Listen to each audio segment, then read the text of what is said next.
Thank you guys so much for joining us for another edition of our Africa Policy Breakfast. We're here to celebrate this morning the recent passage of the AGOA legislation. Can we get a quick round of applause for that? And the basis of this morning's discussion is to really look at how the reauthorization happened from the perch of our various panelists, but also to talk about the strengths and weaknesses of the legislation and all of the next steps that we would like to have to strengthen the AGOA legislation and build capacity in Africa. And before we start our breakfast, I just wanted to acknowledge by name a few of the members of our diplomatic corps from Africa who have arrived. And so I would like to acknowledge Ambassador Alidou from Niger. I would also like to acknowledge Ambassador Sabatani from Lesotho. Ambassador Hassan is here from Chad. The Chargé d'Affaires from Madagascar, Robalina, is here. The Deputy Chief of Mission from Liberia, Duwana, is with us. Also the Ambassador from Cape Verde, Ambassador Rocha, and Ambassador Newman from Botswana. And I also see my brother from Mali, who has just arrived. The Ambassador from Mali is here. Also from Cameroon? Yes, and also our Cameroonian ambassador who has just come in as I was making the announcement. So just wanted to acknowledge you all and thank you so much for coming and for supporting all of our efforts around AGOA. And before I turn it over to our fearless leader, Representative Karen Bass, I have to acknowledge our father, the godfather of AGOA, Representative Charlie Rango. Thank you so much.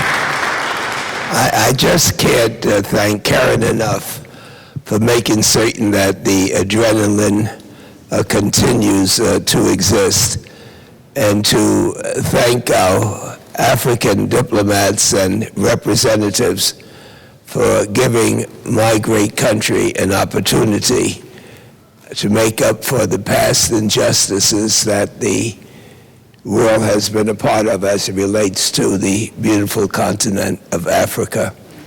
We can talk about the progress of AGOA, but to me it means an opportunity for our country to open the door to see what we can do so that the entire world is dealing toward the same goal, and that's improvement in the quality of life. And once you truly understand and have compassion for other families as you do your own, the ability to think about bombs and terrorism can't possibly exist. And so I'm always torn between what we could have done, what little we've done, and then of course I dash that aside with the fact that we still have the opportunity to do so much more. So another thanks, and I conclude, is that I don't remember, Karen, in recent years, anything that's brought our Congress together in terms of Republicans and Democrats. Republicans had the opportunity to do mean-spirited things in connection with other legislation that we were considering at the same time, trade legislation. And Karen aged tremendously in terms of believing that the more they were losing on the other side, the more vulnerable AGOA became. And out of this, we reached the point that they wouldn't even talk about touching the work that had been done by AGOA, by you, and the great success that has already been accomplished in the few years that was there. So America thanks you. We now have established a partnership. We have to expand it. We have to talk about trade capacity, and we don't have to teach people how important it is. The lesson has been learned, and we move forward, and I leave the Congress as a very, very proud godfather. Thank you. Very much. And just very quickly before we turn it over to Ms. Bass, I also wanted to make sure that we acknowledge two more African diplomatic representatives, Ambassador from Rwanda, Ambassador Mukan Tabana, and also our chargé from Burkina Faso, Ambassador Sinka, is here. Thank you. Well, good morning, everyone. I don't know if you heard those last few words of Representative Rango when he said, as I leave the Congress. I know many of us are having a hard time accepting that, and I've told him in no uncertain terms he might be leaving the Congress, but we're not going to leave him. So I do have to say, in the 5 years that I've been here, I was so fortunate to have recruited him as a mentor, and we have AGOA signed and reauthorized by the President without a doubt because of the leadership of Representative Charles Rango, and I want to give him another round of applause. I want to welcome everyone here today, and I want to say that it seems like we have had so many meetings around AGOA, but at least this time we can all exhale and know that AGOA has been reauthorized. It has been reauthorized for 10 years, and now it's about getting to the work of making sure that AGOA is implemented and also expanded. And I know that most of you probably received this one-pager. We wanted to make sure everybody has a copy of that because it goes through the main components of what actually the President signed. So as you are listening to the speakers today, you might want to refer to this document. If you don't have it, just raise your hand and we'll make sure that it gets passed out to you. So we'll pass them out. You can go ahead and put your hands down. We'll just pass them out to everybody and row by row, and then, if you have it, you can just pass it on. Again, I want to thank the members of the Diplomatic Corps. No doubt, without your active participation, we would not be where we are now, and I remember us starting out a few years ago asking the Diplomatic Corps, what did you want to see in AGOA? And after we got your feedback, then we all joined together to push to make sure that AGOA was reauthorized, and in particular, the African Union mission and the leadership that you displayed in bringing all of the Diplomatic Corps together. I also want to thank all of the NGOs and civil society and the private sector from the U.S. side that's involved in Africa, and also the diaspora. So I think that, again, we're here today to reflect on AGOA, what was passed, and where we go from here. And we have an excellent panel today, and our typical format. The panel speaks. I'm going to throw out a couple of questions to each of the panelists, and then we will open it up for your dialogue. I will say, before I call on the panelists, that just in talking with the audience before we started, a number of people raised questions to me, like, coming from, say, maybe the DRC that's not involved in AGOA, how do they get involved? Countries that, were involved in AGOA, but because of crisis in their country, they were eliminated. How do they get back in the mix? I talked to business folks in the audience who want to know how they connect up to the benefits of AGOA. So I'll just let you know those were conversations that I had before we started, and maybe in your comments you can address them. So I want to introduce our panelists. First, we have Constance Hamilton, who is the Deputy Assistant U.S. Trade Representative for Africa. Ms. Hamilton is responsible for advancing bilateral, regional, and multilateral U.S. initiatives to enhance U.S. trade and economic cooperation with countries in sub-Saharan Africa. And this morning, I understand you will be addressing the Obama administration's approach and perspectives on AGOA, including the perspectives on its advantages and the challenges, including with the EU and South Africa. His Excellency Michael Musa Adama is the ambassador to the U.S. from Gabon.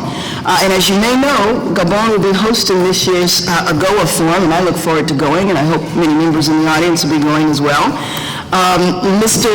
Ambassador is a very active member of the African Diplomatic Corps here in Washington, and he'll focus on the critical role and organizing strategies of the Diplomatic Corps in advancing and achieving the reauthorization of AGOA. Next, we will have Maury Diani, who is an entrepreneur, importer, exporter, providing the African diaspora perspective. Mr. Diani is representative of the many members of the diaspora who, as a seasoned business person, have long conducted successful business both on the continent and in the U.S. and can address what's needed on the ground. Mr. Walker Williams is the CEO and president of Leadership Africa USA, civil society, and he will address the civil society and the role of activists and advocates in the passage of AGOA and its reauthorization. And let me add that Walker worked with the African ambassadors regarding the AGOA ambassadors' recommendations in the spring of 2013. So join me, please, in welcoming our panelists. So I'm going to start the ball by going through some of the points of the AGOA extension. And so it's important to note that over the next decade that Africa will become an even more important part of the world economy with one of the world's largest youthful populations. In the extension, it's important to bear this in mind as young Africans will become an integral part of the global fabric as part of the working community. Ideally, we want to make sure that these workers continue the trend we're seeing across the continent, increasingly university-educated and are technically trained, IT-savvy and entrepreneurial young men and women, such as the ones we saw last week. Last week we had a forum where we had representatives of the Young African Leaders Initiative, which is currently called the Mandela Fellows.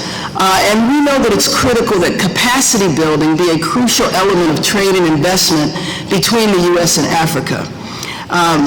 The recently signed AGOA promotes regional integration by expanding the rule of origin to allow AGOA countries greater ability to combine inputs and meet the rule of origin requirements for AGOA-eligible products. Again, you can follow this. Have we started passing these out yet? Oh, okay, good. So you can follow along to see the components of AGOA, to see what the president signed, what was reauthorized. And so I want to start us off by asking a question of each panelist. So Ms. Hamilton, we wanted to know if there is a U.S. trade representative's timetable for the free trade agreements with the continent.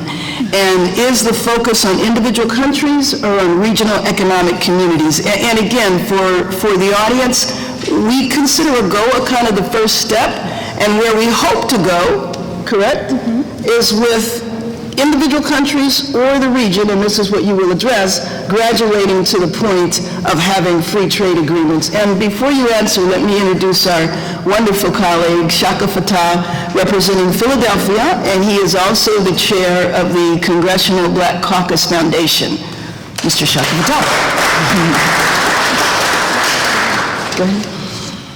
Thank you, Representative Bass, for inviting me, and thank you, everyone who's here today. First, let me just say that whenever I get together with a group like this, when I look out and see all the old friends and the...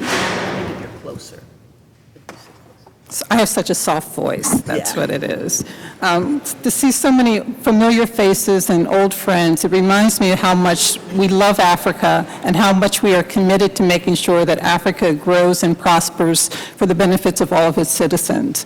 So I just wanted to say that first. It's just a pleasure of seeing everybody here today, especially the African Diplomatic Corps, who helped us work so hard in getting AGOA renewed. But in answer to your question, let me just say that when we go to the forum in August in Libreville, Gabon, Ambassador Furman is going to start a dialogue with African countries about where do we go next after AGOA. We have 10 years, and we're not going to rest on our laurels. We're not going to sit back and celebrate having gotten AGOA passed. We're going to start thinking about what happens after that 10 years.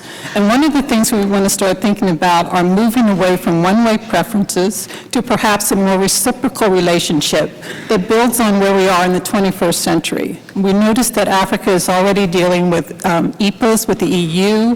We know that the tripartite FTA, there's a lot of progress happening on that. So we're thinking that in 10 years, we should be thinking about where we want to go with the United States for the mutual benefit of Africa and for America. So no specific countries are we looking at now. I think it's a dialogue we're going to have, and Ambassador Feldman, as he talks to his peers, are going to help figure out where do we go next and with who. Thank you. Thank you very much.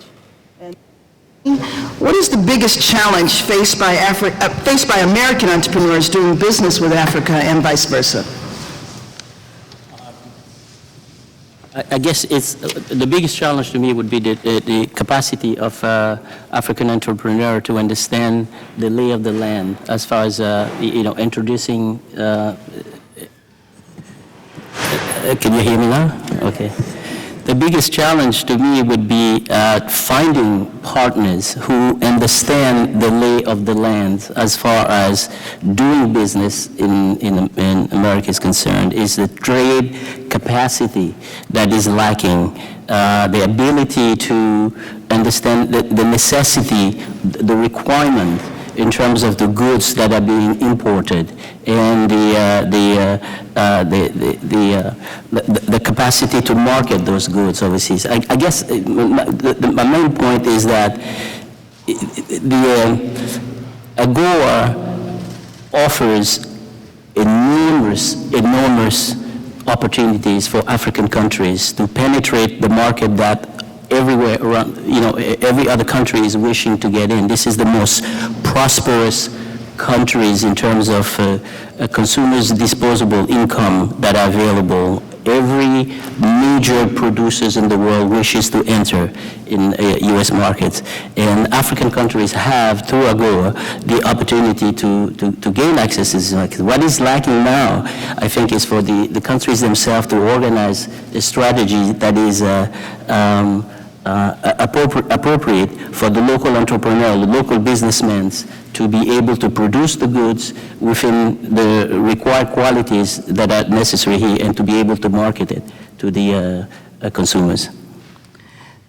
Thank you. You know, when I listen to you speak, and we've succeeded with the first step, which is the reauthorization, I always want to think about, is there additional legislation that is needed? So when you are talking about trade capacity and all, I'm wondering what specifically the U.S. government could do to help toward that end.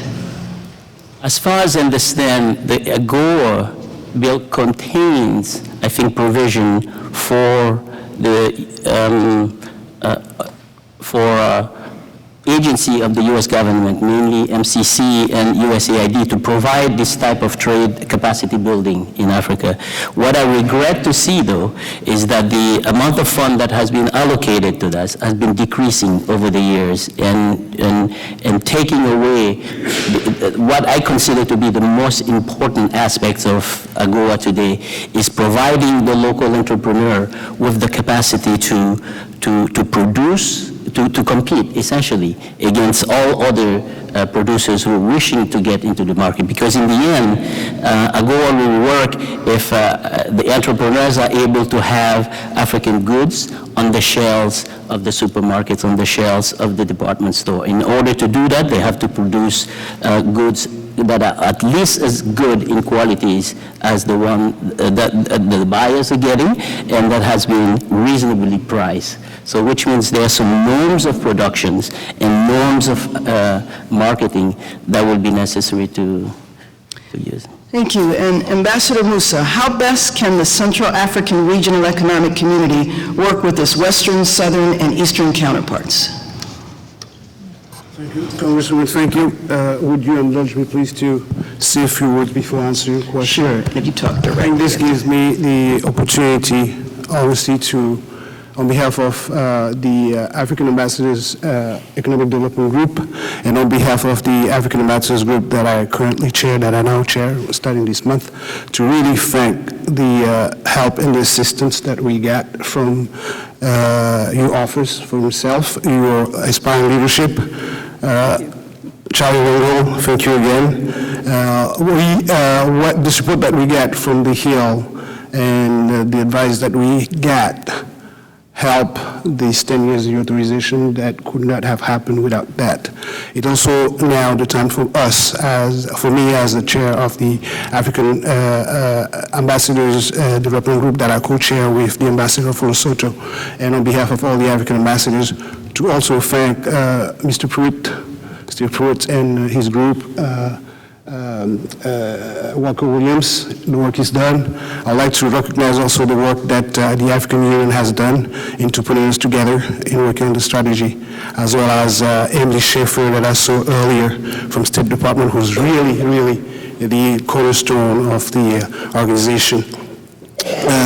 The provisions, one of the provisions in the new law, in the new bill, and it's also out of the recommendations that we put together after the midterm review process last week at the World Bank.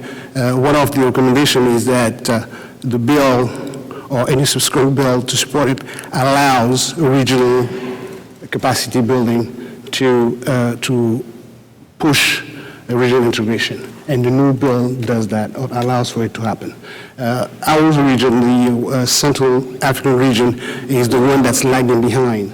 That interaction and regional work to take advantage of AGOA, you can see it happening in East Africa, in southern part of Africa, but it's lacking in our region. So we're pleased that the provisions and some of the aspects of the new bill allows that to happen. Great. Thank you very much. Walker Williams, would you agree with the statement, we cannot implement AGOA effectively without increasing access to electrical power in sub-Saharan Africa?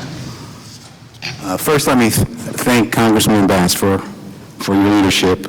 I want to really thank the African ambassadors. It's been a pleasure working with you. It's been a long journey, but we're here. And as some of you said to me this morning, the heavy lifting begins now. And I think everybody in this room deserves a real pat on the back for the effort. You stayed the course, and we now have AGOA for 10 years. Before I answer the question, I want to remind everyone that we had AGOA for 15 years. So we're going to have another 10 years. That means we'll have AGOA for 25 years. And 25 years from now, or 10 years from now, we need to see a lot of progress. Now, one of the things that Leadership Africa has been pursuing, and I testified in front of Congress and Bass's committee on the linkage between AGOA, power, electricity, and infrastructure. You can't have an AGOA that's going to be effective if we don't have electricity, if we don't have power. So it needs to be linked, and in linking it, one of the things that we're going to be doing is pushing very hard, hopefully with the support of the African ambassadors, the Electrified Africa Act, which has been reintroduced, which takes and replaces some of the gaps in Power Africa and fills them and makes it permanent over the long haul. It will be a big plus. You can't have 600 million people in Africa without electricity and make progress. Thank you. Thank you. So this is for any of the panelists. What would you describe as the opportunities and challenges to the implementation of AGOA? So this is for anyone. I think that one of the biggest challenges is to take advantage of all of the products that are available under AGOA. We tend to focus on apparel. There are over 6,000 other opportunities under AGOA that countries just aren't taking advantage of. We hope that as countries start thinking about their strategic plan, which the new AGOA actually encourages each beneficiary country to develop, that in that plan they'll look at all the various sectors and opportunities and the things that they can do competitively and bring their products into the United States. So I think the biggest challenge is going to have the strategic plan that each country needs to develop to make sure that their private sector, that their civil society, that their labor is brought into that planning process, and then to implement it. Great. And, you know, when we open up for Q&A also, if there's any of the ambassadors that would like to speak specifically regarding the strategic plans, are strategic plans underway? What kind of assistance would you need in developing strategic plans? The products that you mentioned, what did you say, 6,000? Over 6,000. That's a combination of GSP and AGOA. Right. And you want to explain GSP? Sorry. GSP was also just renewed as part of the trade preferences package until 2017. GSP had expired in 2013. Now, for those countries, the African countries that are not in AGOA, you still have GSP. What is GSP? GSP is the Generalized System of Preferences Act, and it's also a preference program. But it doesn't have, AGOA is like the cherry on top. AGOA is the apparel products, it's the things that were sensitive that we were not giving to everybody else. GSP is a program for all of the developed countries all over the world, including Africa. And AGOA was special for just the African countries. But if you lose AGOA, if you're not in AGOA at all, you still have GSP. And the fact that Congress just extended it to 2017 means that you still have an opportunity to get your products into the United States, even if you're not in AGOA. I think that's a very important point. If you're not in AGOA, you still have access to GSP, and I'm not really sure if people are fully aware of that. Ambassador? Thank you, Congresswoman. Country strategies are important, but we should also think into developing regional strategies. That's important. Also, one of the problems that certain small countries face, I'll take the example of Cape Verde, and the ambassador of Cape Verde will speak about it when he gets a chance. I think he will do so because he always does that. Certain products that are limited, but certain products that are specific to certain countries, such as Cape Verde, I'm talking about dairy, for instance, are not allowed under AGOA. And Cape Verde has a specific niche market in northern east part of the United States where they can give to the Cape Verdean community in Rhode Island, Massachusetts. They can't export because dairy are not included into AGOA. This kind of impediment really poses a problem to small countries that need to export under AGOA. I would like to emphasize something that Ms. Hamilton said so far, in the sense that the going forward, maybe the most important role that needs to be played under AGOA would be with the African countries themselves. I think it is important that they be the one that lead the effort of developing a strategy that will make these countries capable of taking advantage of what AGOA is meant to do. I think waiting for U.S. support may be a defensive technique that will not be as promising as if they are to take the lead. Well, I would just like to emphasize that as well. The difficulty that we have here in passing legislation that provides funding for either programs here or basic things like our highways and our roads. Given that we have challenges considering the partisanship that's in Congress right now, you can imagine the difficulty of providing funding for individual countries or the continent as a whole. Mr. Williams? Yeah, let me just, the opportunities are challenges and the challenges are opportunities. Before AGOA, I had the privilege of working on the Caribbean Basin Initiative. And like all preference programs, it's incumbent upon the beneficiaries to take advantage of it. And I have to say, it's a mixed scorecard on what Africa has been able to achieve under AGOA. Some countries have done it better than others, but I think one of the benefits is that this legislation has put everyone's feet to the fire in a sense.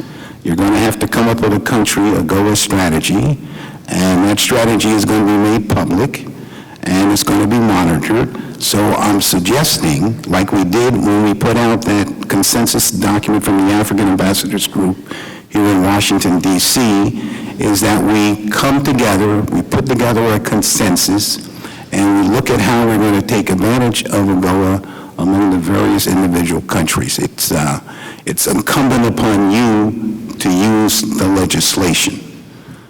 And there's some things in AGOA that you're going to have to look forward to, hasn't been mentioned yet, but the free trade agreements. The U.S. wants to go into free trade agreements with you, so you're not going to, it's got to be two ways. So we need to start to think about that early, and you need to come as a consensus. To me, what was one of the most interesting aspect of this new legislation is the fact that Africans, at least African ambassadors, we felt that we had a say. and that really galvanized everybody. We had a say into the legislation, how it was drafted. Our views were taken into account.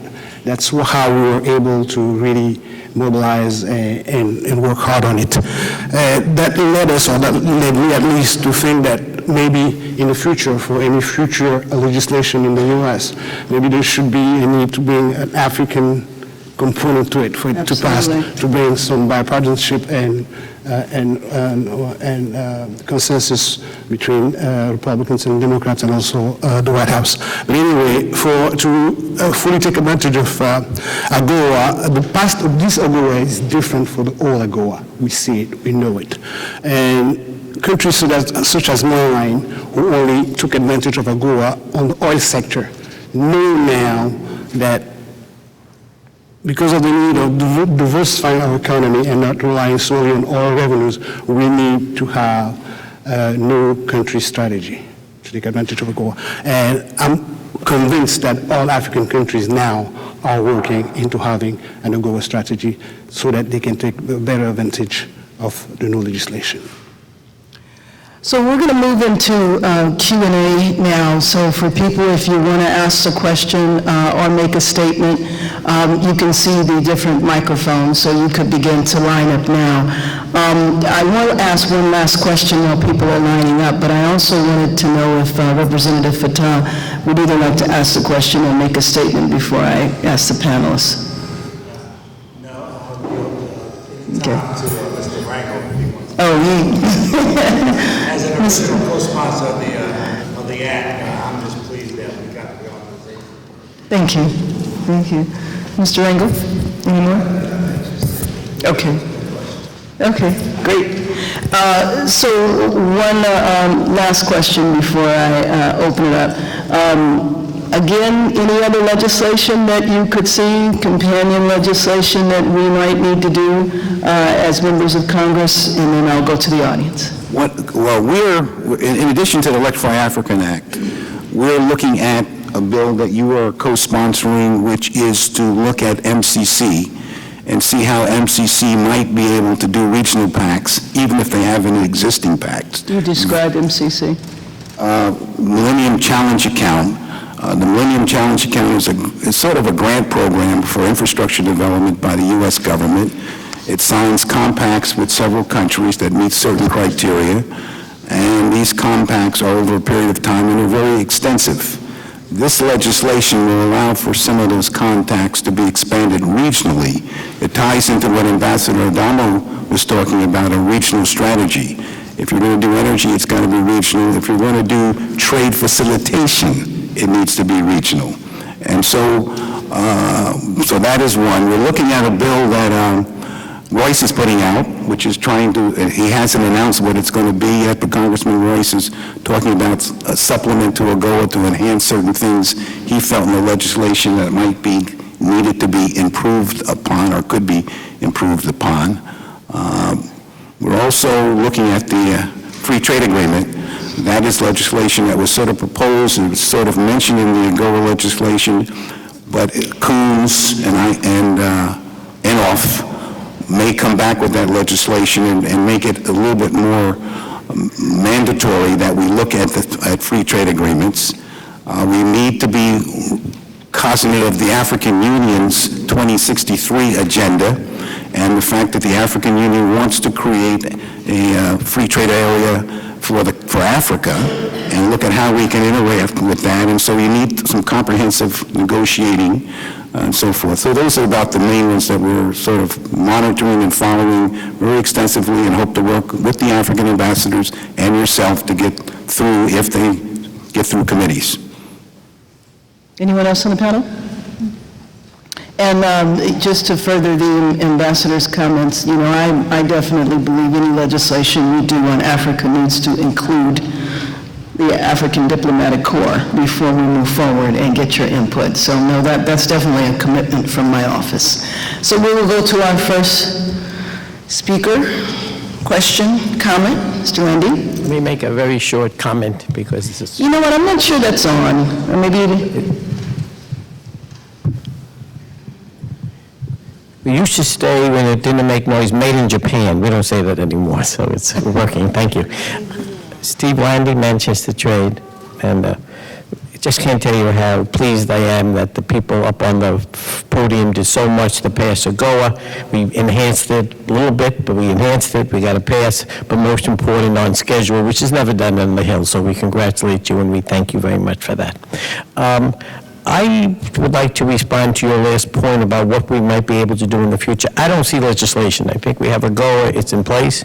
I will guarantee you personally that whoever is elected president is going to want to do something for Africa, so we'll be back to legislation in 2 or 3 years. What it will be, I don't know, but everybody wants their stamp on Africa.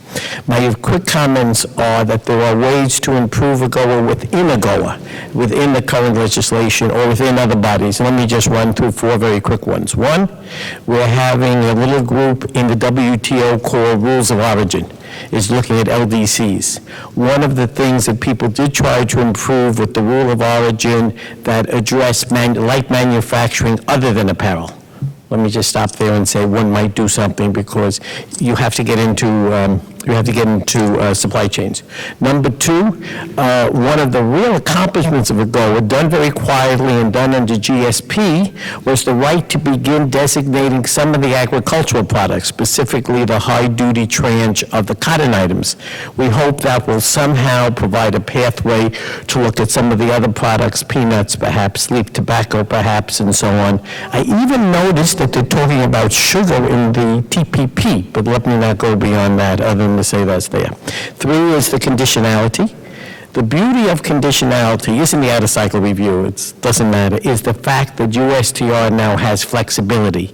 They no longer have to take a country off if there are other means to take, maybe less than taking a country off. I may be looking at the chairman of the committee there, I'm not sure. But I do urge very strongly that we take a country off of AGOA where it's an effective tool. If there are other effective tools out there, more effective, that does not throw 50,000 Madagascan seamsters out of work, try to use those tools. You are limited by the flexibility. And 4th, of course, is a comment on free trade agreements. I read that provision very clearly. It referred to the original AGOA and referred to the need to work with the African Economic Community in terms of moving ahead. Africa is on the verge of a real breakthrough in regional integration with the formation of the Continental Free Trade Agreement this decade, and of course the tripartite, which it combines Southern and Eastern Africa, 25 countries, 27 countries. That's moving. There are 2 models out there. There's what you call the ASEAN model, where you negotiate with countries willing and then other countries dock. That has a weakness because if Mauritius signs first, they will enter a very strict agreement that other countries can't do. But there's what I call the European Union model, which perhaps have more to do with it. And that is Europe waited until they were unified as a group to negotiate with the U.S. So I personally would like to see progress being made through the TIFA to open African markets, make sure we're not discriminated against, but let's really focus on a mega agreement with Africa like we're now focusing on with Europe. Thank you so much. Okay. And we're going to go to our 2 ambassadors and then open it back up again. Thank you very much. I would like to thank Karen Bass for having organized this conference. It's working. I just would like to make a little bit contribution for this conference. As the first question that you asked, what is the challenge for AGOA, even for the new period? Our friend, Mr. Mori, has stated that we need to increase the product. That's true. But I think the important point also in this area, produce more, but we need to produce a product that can meet the market standards. Right. As we know, if we produce a product which will be forbidden by the customers at the airport or at any border because those products doesn't meet American standards, we cannot have access to American market. Right. So we need really a capacity building, not only to produce more, but produce a quality, high quality, which can meet the American standards. That is the question. Thank you very much. Thank you. Ambassador? Good morning. I want to thank Representative Karen Bass and other representatives and ambassadors being here. Just to observe the protocol, I want to thank you all. I would like to welcome the new AGOA and to congratulate all those who pushed to have the new AGOA. And passing the new AGOA was a critical moment, I believe. But the next critical moment is implementation.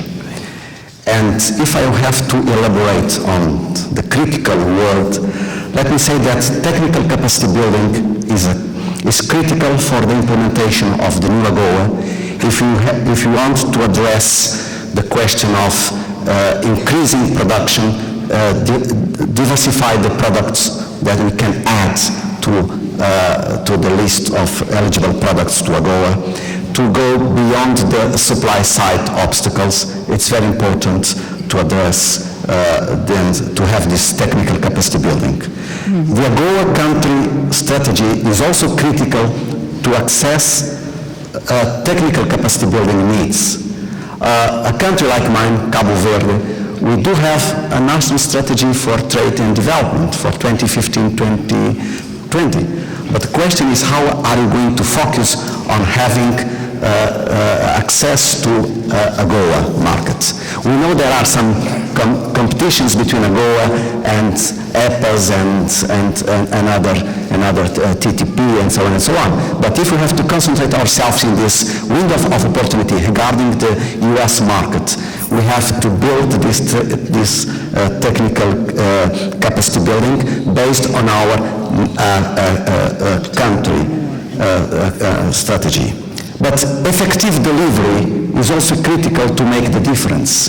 Very often we do have some instruments being present, but they don't deliver quite well exactly what we do need.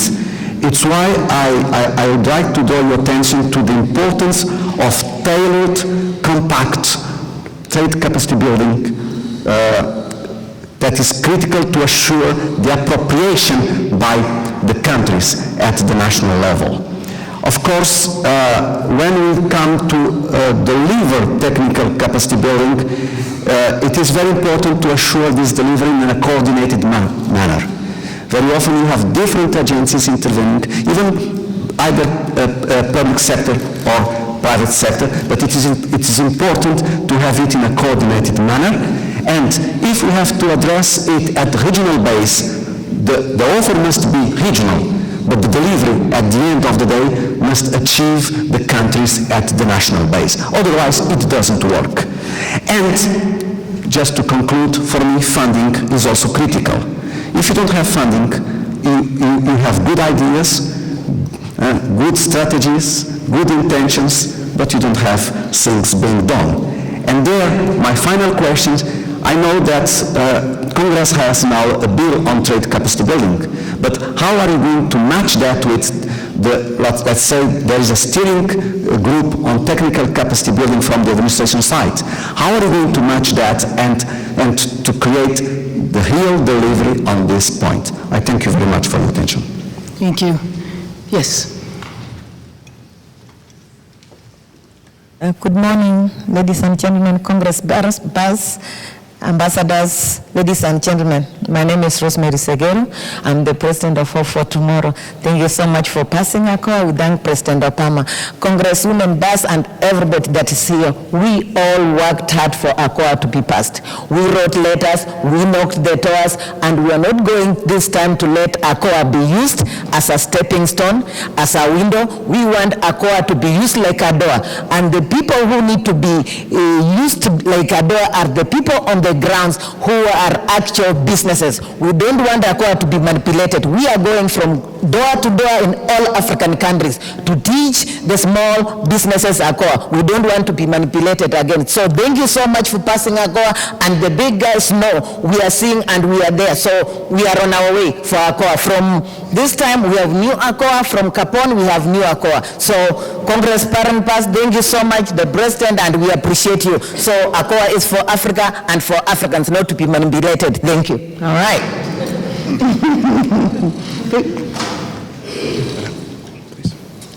Good morning. My name is Shirley Ribbon Smith. I'm here representing the civil society, and the group of us been here, Fred Odelani and Bernadette has been with the civil society for over 15 years. We'll be in Libreville. We will be there very strong this year. For the first time in a long time, we have a large contingency of civil society representatives going to Gabon. But also,